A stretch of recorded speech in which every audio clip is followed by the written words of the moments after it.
Okay, this is a video on how to splice and make a loop in the end of a line. And this is a nylon line, and as you can see, it's pretty loose when you start taking it apart.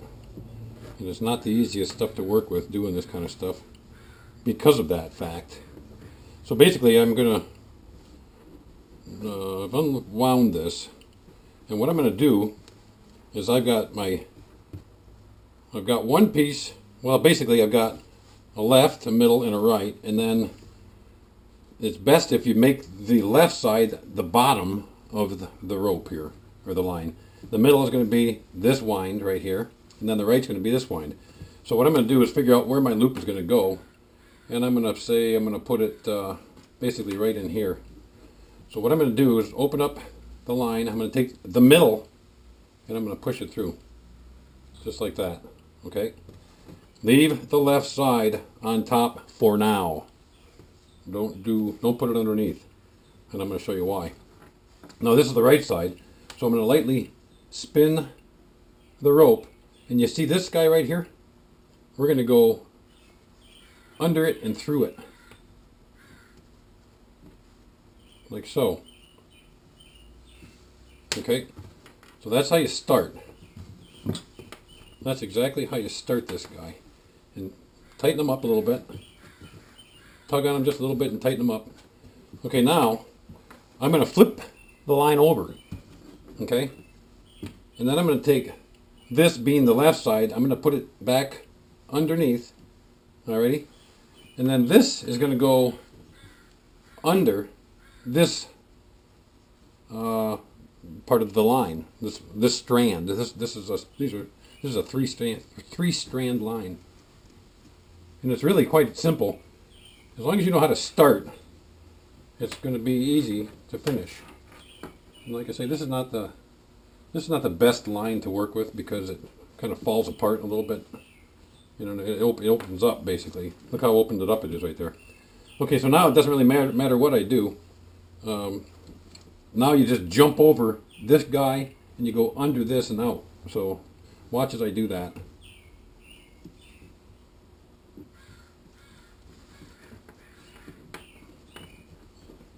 Okay, so there we go. That's our start.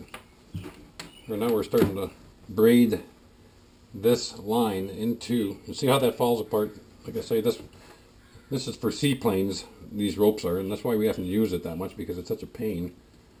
It's good. It's a good line. It just falls. It's kind of, if you don't know how to do it, you have kind of a problem with it.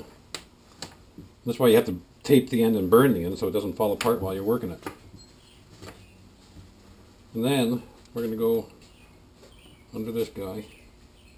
And you know you're doing it all right. I'll show you in just a second. When all of the strands of your line are equidistant around your line, which is what's happening here, and these two are parallel right here. No, it's actually this side. These two strands of line are parallel. So that's our start right there. And I'm just going to keep on going through, and we'll do this fairly quickly so you can see what's going on there. And this is, like I say, this is once again why we don't use this line that much, because this is what happens with it right here. It's a good strong line, it's just kind of a pain in the neck.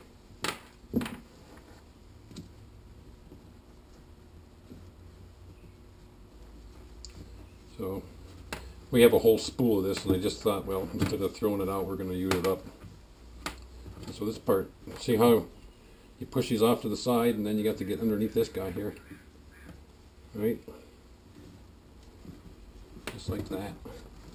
And it's real important with this stuff to keep it taut as you go, or else you end up having a real messy braid. But it works pretty good.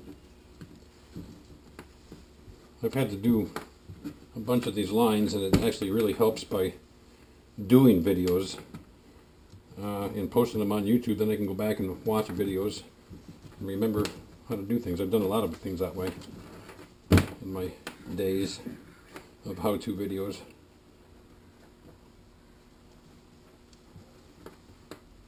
Okay, so I think I'm going to give her one more tuck. One more braid, as they call it.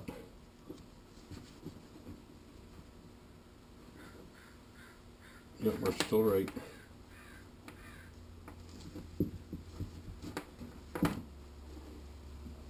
And I'm hoping this shows up okay. The other ones I've done, I was using my Nikon camera, and now I'm using the GoPro. So now you can see all of these strands of line are equidistant around the main line, so there's a beautiful braid right there. Okay, it didn't take that long. What am I at? 5 minutes and 40 seconds. That's not too bad. And then you just basically tighten things up, pull on it like that, and then what I'm going to do is I'm going to put my glove on here, and I'm going to show you how I finish the ends off.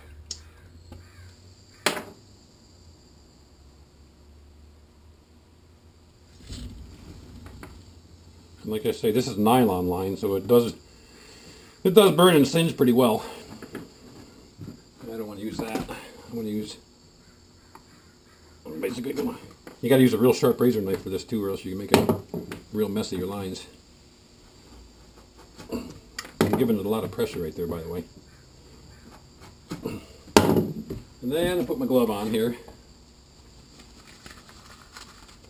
And what I do is I tip the rope this way, holding the strands out like that. And I'm going to burn this. Don't put your hand underneath this if you have a, because this will burn you. As this stuff drips, it'll burn. And if you have an open hand right there, it'll burn your hand bad.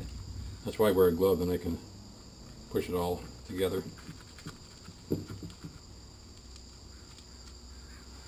it's important to burn this like this, or else it'll start unraveling on you. You can see how nicely that's melting right there. Don't give it so much heat that you burn your main line. See that?